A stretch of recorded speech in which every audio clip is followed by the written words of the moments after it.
Ninaitwa mwinjilisti Betha Dorcas Elimbingi Masawe. Ni mwinjilisti wa Kanisa la Kiinjili la Kilutheri Tanzania, Dayosisi ya Mashariki ya Ziwa Victoria, Usharika wa Neema Nyegezi. Tarehe 24 mpaka tarehe 27 kutakuwa na chanjo ya matone ya polio. Hii ni katika mikoa 7. Na mkoa wa Mwanza ni miongoni mwa hiyo mikoa 7. Hivyo wapendwa, tunatia rai kwa wazazi na Wakristo kwa ajili ya kujitokeza na kuwapa watoto hao chanjo hiyo ili kuweza kuwapunguzia matatizo na athari ambazo wataweza kuzipata hapo ukubwani. Na hii ni sawa sawa na neno la Mungu, maana neno la Mungu katika Mithali ile 22 mstari wa 6 nasema, mlee mtoto katika njia impasayo, nayo hata iacha hata atakapokuwa mzee. Miongoni mwa njia ya kumlea mtoto katika njia impasayo ni hii, kuweza kumpatia hiyo chanjo kwa ajili ya kumpa afya njema na ili aweze kukua katika kimo na kumcha Mungu.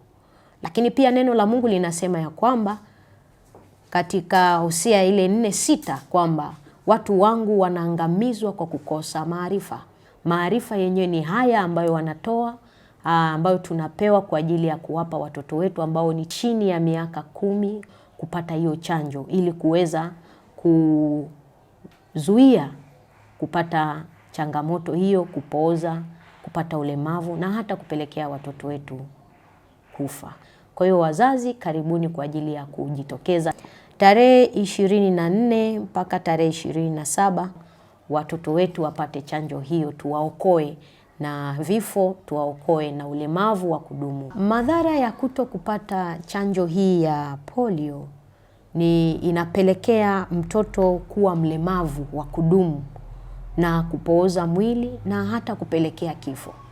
Na mara nyingi hii wazazi wengi tumepelekea imani zingine potofu ya kwamba amelogwa au ametolewa kafara na vitu vingine kama hivyo. Lakini sababu inayosababisha watoto hao kuwa hivyo, kinachochangia pia ni kutokupata chanjo hii ya polio.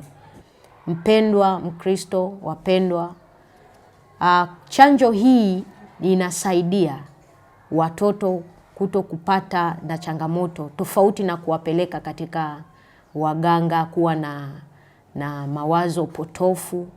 Na chanjo hii ni sawasawa kabisa na iko sawasawa na agizo la neno la Mungu, kwa sababu hawa watu wanasayansi wameweza kuvumbua chanjo hii ni wametokana na Mungu mwenyewe. Mungu ameachilia maarifa ndani yao. Mungu amewapa maarifa ya kuweza kutatua changamoto hizo. Na ndio maana neno la Mungu linasema ya kwamba watu wangu wanaangamizwa kwa kukosa maarifa.